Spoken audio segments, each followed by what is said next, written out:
Well, welcome to NC Family's weekly update for the week ending Friday, October the 13th. Wow, Friday the 13th in October, that's kind of spooky. What wasn't spooky is that NC Family had our annual Charlotte dinner last night, and it was a great gathering of fun and fellowship with friends. And John Stonestreet of the Colson Center for Christian Worldview was our keynote speaker.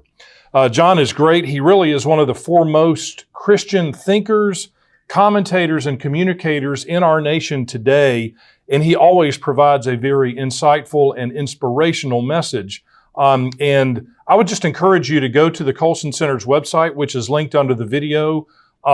Their daily commentary is a must-read for Christians who are interested in our culture and what's going on. So John's message last night really reminded us that we were raised up for such a time as this. While God could have placed us in any time in human history, or no time in human history for that matter, God chose this time for each and every one of us, and it is no mistake. And John's message was that because of this, we can take great confidence that God has a plan and a purpose for each and every one of us in this cultural moment. He put us here, and we can go forward to be salt and light in our culture again with great confidence, knowing that God has us here for a purpose, and that part of that purpose is to influence our culture. So we're just so grateful for John and his really inspiring message. We do have an upcoming dinner event in Winston-Salem on November the 2nd, and we would love to have you join us for that. There will be information about that dinner event linked to underneath this video as well. So please consider coming. You can sponsor a table, participate as an event sponsor for that, and we would enjoy having you with us there.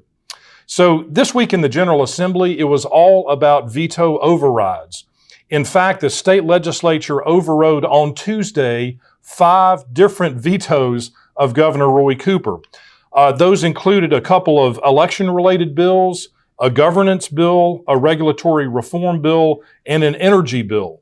So this brings the total number of successful veto overrides that the General Assembly has overridden Governor Cooper's vetoes in 19 different times this year.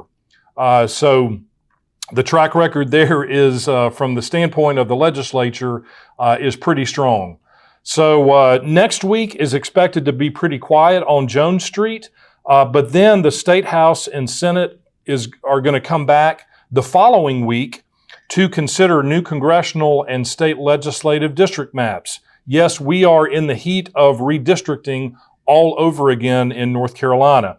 So it's going to be very interesting to see what these new congressional and state legislative maps look like when they are unveiled.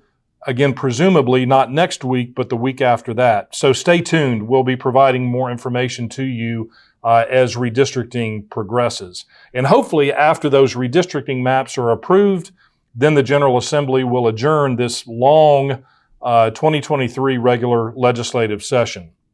So friends, that's really all we've got for our report this week. As always, thank you so much for your partnership, your support, and your prayers. Certainly, let's continue to keep Israel and Ukraine and other countries in conflict around the world in our thoughts and prayers. And just that the Lord's will be done, that He will protect people in these war-torn nations, and that He would be, even in the midst of this, glorified and honored. So thank you all. God bless you. God bless your families, and we will see you next week.